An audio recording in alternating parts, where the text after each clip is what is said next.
Welcome to ई ज्ञान। चलिए आज हम लोग डीसी मशीन पर एक टॉपिक पढ़ करके देखते हैं, टाइप्स ऑफ डीसी मोटर। मतलब आज हम लोग डीसी मोटर का क्लासिफिकेशन पढ़ेंगे। तो डीसी मोटर का क्लासिफिकेशन जो होता है एक्चुअली में उसके फील्ड वाइंडिंग के कनेक्शन के ऊपर डिपेंड करता है, और ये excitation given to field winding उसके बेस पर ही हम लोग डीसी मोटर्स का क्लासिफिकेशन करते हैं। तो देखिए, excitation given to field winding के आधार पर डीसी मशीन जो होती हैं, इसमें से आज हम पढ़ रहे हैं मोटर्स के बारे में। तो डीसी मोटर्स का classification according to the excitation given to the field winding कैसा होता है। तो मेनली ये दो टाइप के होते हैं, separately excited and self excited. एक तीसरा टाइप भी होता है जिसको आप लोग बोलते हैं परमानेंट मैग्नेट डीसी मोटर। ठीक है, तो परमानेंट मैग्नेट डीसी मोटर्स जो होते हैं वो अभी हम लोग उसको नहीं पढ़ेंगे। परमानेंट मैग्नेट डीसी मोटर्स को अपन फिर कभी एक बार उसको डिस्कस करेंगे। आज हम लोग पढ़ने वाले हैं सेपरेटली एक्साइटेड डीसी मशीन और self excited DC machine. Separately excited DC machine क्या होती है, इसमें फील्ड वाइंडिंग का जो एक्साइटेशन होता है वो एक सेपरेट डीसी सोर्स से किया जाता है, और सेल्फ एक्साइटेड डीसी मशीन जो होती है उसमें फील्ड वाइंडिंग को जो हम एक्साइटेशन देते हैं या फील्ड वाइंडिंग को जो हम डीसी सप्लाई देते हैं वो उसके आर्मेचर से ही हम लोग उसको कनेक्ट करके रखते हैं। या ये कहें कि सेपरेटली एक्साइटेड डीसी मशीन में जो फील्ड वाइंडिंग होती है और जो आर्मेचर वाइंडिंग होती है वो दोनों सेपरेट होती हैं, एक दूसरे से आइसोलेटेड रहती हैं। जबकि सेल्फ एक्साइटेड डीसी मशीन में जो फील्ड वाइंडिंग होती है और जो आर्मेचर वाइंडिंग होती है वो दोनों एक दूसरे से आइसोलेटेड नहीं रहती हैं, बल्कि एक दूसरे से कनेक्टेड रहती हैं। क्लियर। फिर further self excited DC machines को तीन और पार्ट में बांटा गया है। उसके बाद होती है self excited series motor, DC shunt motor और डीसी कंपाउंड मोटर। ठीक है, कंपाउंड मोटर जो होती है वो दो टाइप की होती हैं। इसके बाद एक होती है क्यूमुलेटिव कंपाउंड और दूसरी होती है डिफरेंशियल कंपाउंड। क्यूमुलेटिव और डिफरेंशियल कंपाउंड दोनों को दो टाइप हैं। जैसे क्यूमुलेटिव कंपाउंड भी लॉन्ग शंट क्यूमुलेटिव होती है और शॉर्ट शंट क्यूमुलेटिव होती है। बिल्कुल सिमिलरली डिफरेंशियल कंपाउंड मशीन भी लॉन्ग शंट डिफरेंशियल होती है और शॉर्ट शंट डिफरेंशियल होती है। मतलब कि इन दोनों टाइप के जो कंपाउंड मशीन्स है उनमें दोनों में लॉन्ग शंट भी होता है और शॉर्ट शंट भी होता है। तो इस प्रकार से ये हो गया एक broad classification of DC machine. चलिए हम लोग वन बाय वन इसको स्टडी करके देखते हैं। सबसे पहला जो टाइप है डीसी मशीन का या डीसी मोटर का वो है सेपरेटली एक्साइटेड डीसी मोटर। जैसे नाम से ही इसमें पता चल रहा है कि इसमें जो excitation provided to field winding है वो एक सेपरेट सोर्स से किया जाता है। तो हम लोगों ने यहाँ पर उसका एक कनेक्शन डायग्राम बनाया हुआ है। देखिए, ये जो हम लोगों ने सर्कल बनाया है ये armature of the DC machine है। ये जो हमने बनाए हैं ये दोनों ब्रशेज हैं, पॉजिटिव ब्रश और नेगेटिव ब्रश।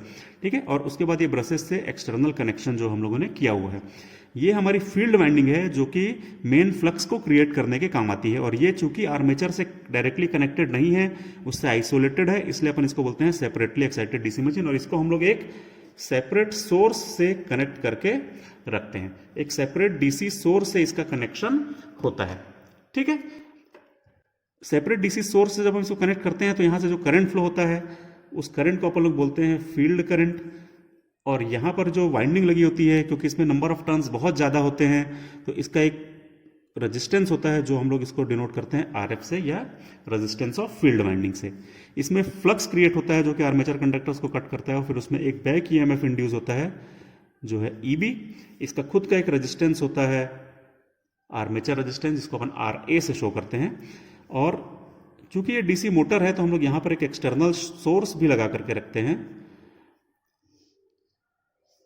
वीटी, जिसको अपन बोलते हैं सप्लाई वोल्टेज या टर्मिनल वोल्टेज बोल सकते हैं हम लोग इन दोनों को, या लाइन वोल्टेज से भी अपन इसको शो कर सकते हैं। तो जब हम इस डीसी मोटर को एक्सटर्नल सोर्स से कनेक्ट करके सप्लाई देते हैं तो यहां से जो करंट फ्लो होता है अपन उसको कहते हैं लाइन करंट या मेन करंट। और करंट जो आर्मेचर वाइंडिंग से फ्लो होता है उसको अपन यहां पर शो करते हैं और ये कहलाता है आईए, मतलब आर्मेचर करंट। इस पर्टिकुलर केस में सेपरेटली एक्साइटेड डीसी मशीन के केस में हम ये देख रहे हैं कि आर्मेचर करंट और लाइन करंट जो दोनों है वो सेम है। तो जब हम करंट और वोल्टेज के रिलेशनशिप्स नोट करते हैं तो हमको पता चलता है कि armature current is equal to line current हो जाता है। ठीक है, यहां पर यदि हम देखें तो हमको ये पता चलता है, ओम्स लॉ यदि सिंपल लगा दें तो ये वोल्टेज है जिसका वोल्टेज हम मान लेते हैं कि वी डीसी है। तो ये करंट जो होगा वो कितना होगा, वो हो जाएगा applied external voltage divided by the resistance of the circuit, जिसको हम आरएफ अज्यूम करके चल रहे हैं। ठीक, फ्लक्स जो मेन फ्लक्स जो क्रिएट होता है, वो मेन फ्लक्स जो होता है वो डायरेक्टली प्रोपोर्शनल होता है फील्ड करंट के। क्लियर? यहां पर यदि हम लोग एक केवीएल लगाने की कोशिश करें तो वोल्टेज रिलेशनशिप भी हमको मिल जाएगी। तो VT इज इक्वल टू क्या हो जाता है, वो हो जाता है EB plus IA RA plus VB, जहां पर VB क्या है, VB जो है वो ब्रश का वोल्टेज है। ये जो ब्रशेस लगे हैं यहां पर भी बहुत स्मॉल वोल्टेज ड्रॉप होता है और वो कहलाता है अपना VB। इन केस यदि वोल्टेज के ब्रश के वोल्टेज के बारे में कोई भी इंफॉर्मेशन न दी हो तो हम उसको नेग्लिजिबल भी मान सकते हैं, और जब हम उसको नेग्लिजिबल मानते हैं तो यही इक्वेशन जो होती है वो चेंज होकर के बन जाती है VT is equal to EB plus IA RA। ठीक है, तो ये हो गया सेपरेटली एक्साइटेड डीसी मशीन के बारे में, जिसमें आर्मेचर वाइंडिंग और फील्ड वाइंडिंग जो होती है दोनों एक दूसरे से इलेक्ट्रिकली आइसोलेटेड रहती हैं। इसके बाद सेल्फ एक्साइटेड डीसी मशीन्स आती हैं। तो सेल्फ एक्साइटेड डीसी मशीन्स में क्या होता है, फील्ड वाइंडिंग को जो एक्साइटेशन होता है वो उसके आर्मेचर से ही दिया जाता है। मतलब कि फील्ड वाइंडिंग और आर्मेचर वाइंडिंग आपस में इलेक्ट्रिकली आइसोलेटेड नहीं रहती हैं, वो इलेक्ट्रिकली कनेक्टेड रहती हैं। तो सेल्फ एक्साइटेड डीसी मशीन का एक टाइप है, वो होता है डीसी शंट मोटर। पहला टाइप हम लोगों ने लिया है DC shunt motor. Shunt word से हमको ये पता चल रहा है कि इसमें जो फील्ड वाइंडिंग होगी वो आर्मेचर वाइंडिंग के शंट में कनेक्टेड होगी या पैरेलल में कनेक्टेड होगी। तो हमको इस डायग्राम में दिख रहा है, जो कनेक्शन डायग्राम है इसके हिसाब से देखिए, ये हमारी फील्ड वाइंडिंग है, इसको हम लोग रेजिस्टेंस को यदि शो कर दें RF से, और ये हमारा आर्मेचर है। जैसा हम लोगों ने इसके पहले भी डिस्कस किया था, सर्किल जो बना रहता है ये आर्मेचर होता है। इसमें इंड्यूस्ड वोल्टेज जो होगा अपन उसको मानते हैं EB। ठीक है, और इसका जो रेजिस्टेंस है उसको हम लोग अज्यूम करके चलते हैं RA। क्लियर है? ये है हमारा आर्मेचर और ये है हमारा फील्ड, ये दोनों आपस में पैरेलल में कनेक्टेड हैं, तो ये कहलाता है डीसी शंट मोटर। ये हमारी सप्लाई है, जिसको हम लोगों ने इसके पहले वाले केस में VT माना था, तो यहां पर भी अपन उसको VT अज्यूम करते हैं, सप्लाई वोल्टेज या टर्मिनल वोल्टेज। यहां से जो करंट जा रहा है टुवर्ड्स द मशीन वो कहलाता है हमारा लाइन करंट। ठीक है, ये हो गया हमारा लाइन करंट। जो करंट आर्मेचर में से जा रहा है it is known as armature current, और जो करंट हमारे फील्ड वाइंडिंग से जा रहा है it is known as field current या ISH मतलब शंट करंट। ठीक है, तो ये हो गया हमारा डीसी शंट मशीन या डीसी शंट मोटर, जिसमें field winding is connected in parallel with the armature, और फील्ड वाइंडिंग को जो सप्लाई मिलती है वो आर्मेचर के थ्रू ही मिलती है। यदि हम सेल्फ एक्साइटेड डीसी मशीन के बारे में ये सोचें कि शुरू में तो आर्मेचर में कोई वोल्टेज होगा नहीं, क्योंकि जब तक हम लोग फील्ड वाइंडिंग को सप्लाई नहीं देंगे तब तक वहां से कोई फ्लक्स बनेगा नहीं, और जब तक यहां से कोई फ्लक्स बनेगा नहीं तब तक EMF इंड्यूस नहीं हो सकता है, क्योंकि EMF इंड्यूस हम जानते हैं कि वो डायरेक्टली प्रोपोर्शनल टू फ्लक्स होता है। हम लोगों ने EMF equation of DC machine में ये पढ़ा था। तो उस समय क्या होता है, एकदम इनिशियल स्टेज पे शुरुआत में क्या होता है कि जो आर्मेचर का जो रेसिडुअल मैग्नेटिज्म होता है वो रेसिडुअल मैग्नेटिज्म के कारण EMF इंड्यूस होता है। ठीक है, और एक बार जब यहां से EMF इंड्यूस हो गया तो फिर वो इस फील्ड वाइंडिंग को सप्लाई देने लग जाता है। तो सेल्फ एक्साइटेड डीसी मशीन में रेसिडुअल मैग्नेटिज्म भी पिक्चर में आता है, इस बात को आप लोग ध्यान रखिएगा। लेकिन अभी क्लासिफिकेशन के समय में हमको उसके ऑपरेशन के बारे में उतना चर्चा करने की जरूरत नहीं है। हम तो यहां से शुरू करें कि जो डीसी शंट मोटर होती है उस डीसी शंट मोटर में फील्ड वाइंडिंग जो होती है वो आर्मेचर के पैरेलल में कनेक्ट होती है, और करंट कौन से होते हैं, वोल्टेजेस क्या होता है, ये हम लोगों ने अभी डिस्कस कर लिया। चलिए अब हम लोग इसमें वोल्टेज और करंट की रिलेशनशिप लिखने की कोशिश करते हैं। तो इस केस में भी जो मेन फ्लक्स होता है वो डायरेक्टली प्रोपोर्शनल होता है फील्ड करंट के, ये यहां पर भी होता है। क्लियर है?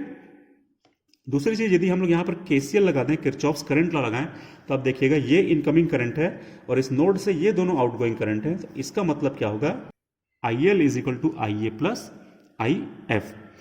एक बार हम यहां पर KVL लगा करके देखते हैं, किरचॉफ्स वोल्टेज लॉ। तो जब हम यहां पर किरचॉफ्स वोल्टेज लॉ लगाएंगे तो हमको पता चलेगा VT इज इक्वल टू होता है EB plus IARA plus VB। ठीक, एक बार फिर से वही चीजें हैं कि VT जो है वो यहां पर टर्मिनल वोल्टेज है जो हम अप्लाई कर रहे हैं इस डीसी मोटर में। EB जो है यहाँ का बैक EMF है जो कि इंड्यूस होता है आर्मेचर कंडक्टर्स में। IA जो है वो आर्मेचर का करंट है। RA जो है वो इस आर्मेचर वाइंडिंग का रेजिस्टेंस है जो कि बहुत स्मॉल होता है, और VB जो होता है वो इन दोनों ब्रशेस का वोल्टेज है, वोल्टेज ड्रॉप है। जनरली हम लोग वोल्टेज ऑफ ब्रश को नेग्लेक्ट करते हैं, तो VT इज इक्वल टू क्या हो जाता है, वो हो जाता है EB प्लस IARA। तो ये एक वोल्टेज करंट रिलेशनशिप बन जाती है डीसी शंट मशीन की।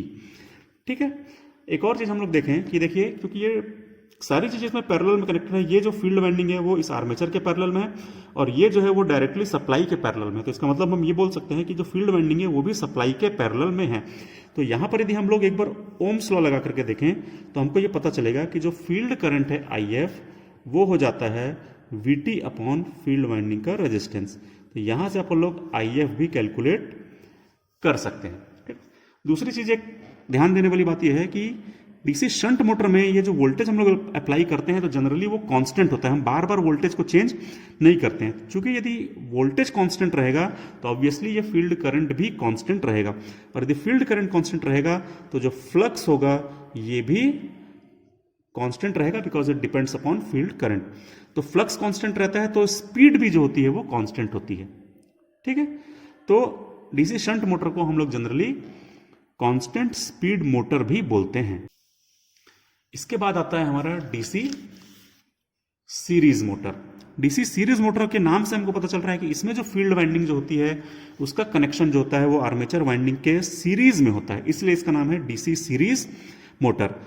इस मोटर में क्या होता है, डीसी सीरीज मोटर में फील्ड वाइंडिंग और आर्मेचर वाइंडिंग एक दूसरे के सीरीज में कनेक्टेड होती है। देखिए ये ऐसे करके ऐसे सीरीज में कनेक्टेड है सब। ठीक है, ये हमारा VT जो है वो सप्लाई वोल्टेज है जो हम डीसी मशीन को दे रहे हैं, इनपुट दे रहे हैं सप्लाई। तो यहां से फ्लो होने वाला जो करंट है वो IL हो गया, लाइन करंट। ये हमारी सीरीज फील्ड वाइंडिंग है जिसका रेजिस्टेंस हम लोगों ने अभी एज्यूम किया है RSE। SE अब इसलिए लिया ताकि वो सीरीज हमको याद रहे। IF इसमें से फ्लो होने वाला करंट है फील्ड वाइंडिंग से, और IA जो है वो आर्मेचर से फ्लो होने वाला करंट है। EB is the back EMF induced in the armature conductors, और RA जो है वो आर्मेचर कंडक्टर्स का रेजिस्टेंस है।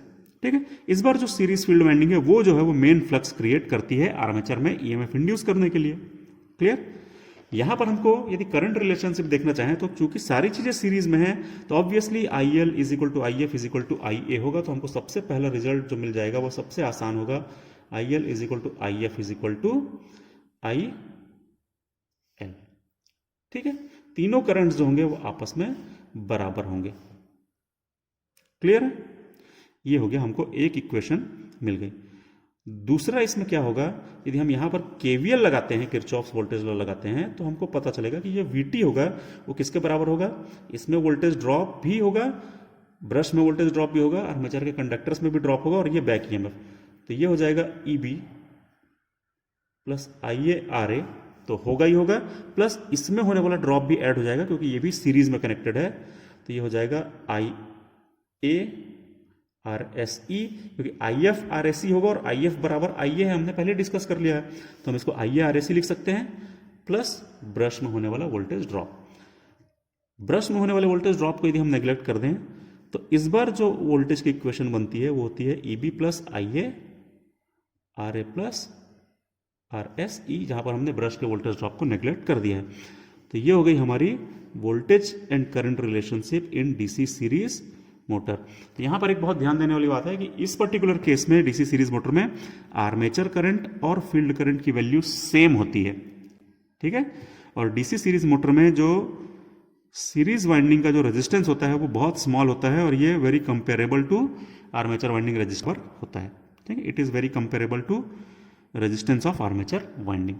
ठीक है, अब इसके बाद लास्ट है हमारा DC compound motor. DC compound motor क्या होता है, डीसी कंपाउंड मोटर वो होता है जिसमें कि फील्ड वाइंडिंग का जो कनेक्शन होता है वो आर्मेचर के साथ सीरीज में भी होता है और आर्मेचर के साथ पैरेलल में भी होता है। फील्ड वाइंडिंग को एक्चुअली क्या करते हैं, दो पार्ट में डिवाइड कर देते हैं। एक पार्ट को हम लोग आर्मेचर के पैरेलल में कनेक्ट करते हैं और एक पार्ट को हम लोग आर्मेचर के सीरीज में कनेक्ट करते हैं। तो ये हो जाता है डीसी कंपाउंड मोटर। अब डीसी कंपाउंड मोटर में फील्ड वाइंडिंग के कनेक्शन के हिसाब से जो हम लोग सीरीज में कनेक्ट कर रहे हैं उसको कैसे कनेक्ट कर रहे हैं उसके हिसाब से डीसी कंपाउंड मोटर भी दो टाइप की होती हैं, एक होती है लॉन्ग शंट और एक होती है शॉर्ट शंट। लॉन्ग शंट कैसी होती है, देखिए, जिसमें जो सीरीज फील्ड वाइंडिंग है वो आर्मेचर के साथ सीरीज में कनेक्ट करते हैं और इस सीरीज कॉम्बिनेशन के पैरेलल में हम लोग शंट वाली वाइंडिंग को कनेक्ट करके रखते हैं। जबकि शॉर्ट शंट से कैसे डिफरेंस है, तो इसमें क्या करते हैं, देखिए, डायरेक्ट आर्मेचर के पैरेलल में हम लोग शंट फील्ड वाइंडिंग कनेक्ट करते हैं और इन दोनों के पैरेलल कॉम्बिनेशन के सीरीज में हम लोग सीरीज वाली फील्ड वाइंडिंग को कनेक्ट करके रखते हैं। तो इन दोनों डायग्राम में आई होप आप लोगों को डिफरेंस समझ में आ गया होगा। एक्चुअली यहां पर जो फील्ड वाइंडिंग होती है उसकी लेंथ थोड़ी ज्यादा होती है, लॉन्ग होती है, इसलिए इसका नाम लॉन्ग शंट रखा गया है। और यहां पर जो शंट होता है उसकी जो लेंथ होती है वो थोड़ी सी शॉर्ट होती है, इसलिए इसको शॉर्ट शंट नाम दिया गया है। ठीक है, बाकी इसके ऑपरेशन में कोई बहुत ज़्यादा डिफरेंस नहीं होता है। इसके अलावा जो डीसी कंपाउंड मोटर होती है उसका दो टाइप और है। एक होता है क्यूमुलेटिव कंपाउंड और दूसरा होता है डिफरेंशियली कंपाउंड। क्यूमुलेटिव कंपाउंड क्या होता है, जिसमें इस सीरीज वाइंडिंग जो होती है उसका फ्लक्स यदि शंट वाइंडिंग के फ्लक्स को ऐड करता है, उसको सपोर्ट करता है, जिससे कि टोटल फ्लक्स जो होता है वो बढ़ जाता है, इंक्रीज हो जाता है, तो वो कहलाता है क्यूमुलेटिव कंपाउंड। क्यूमुलेट करता है। ठीक है, तो जहां पर भी सीरीज फील्ड वाइंडिंग का फ्लक्स शंट फील्ड वाइंडिंग के फ्लक्स को सपोर्ट करें, जिससे कि टोटल फ्लक्स इंक्रीज हो जाए, तो वो कहलाता है cumulative compound motor. In case यदि सीरीज फील्ड वाइंडिंग का फ्लक्स शंट फील्ड वाइंडिंग के फ्लक्स को अपोज करता है, जिससे कि टोटल फ्लक्स रिड्यूस हो जाता है, तो वो कहलाता है डिफरेंशियली कंपाउंड डीसी मशीन। तो क्यूमुलेटिव कंपाउंड मशीन में भी ये दोनों टाइप की मोटर होती हैं और डिफरेंशियली कंपाउंड मशीन में भी ये दोनों टाइप की मोटर एग्जिस्ट करती हैं। ठीक है, तो ये हो गया all about the classification of DC Motors. Thank you.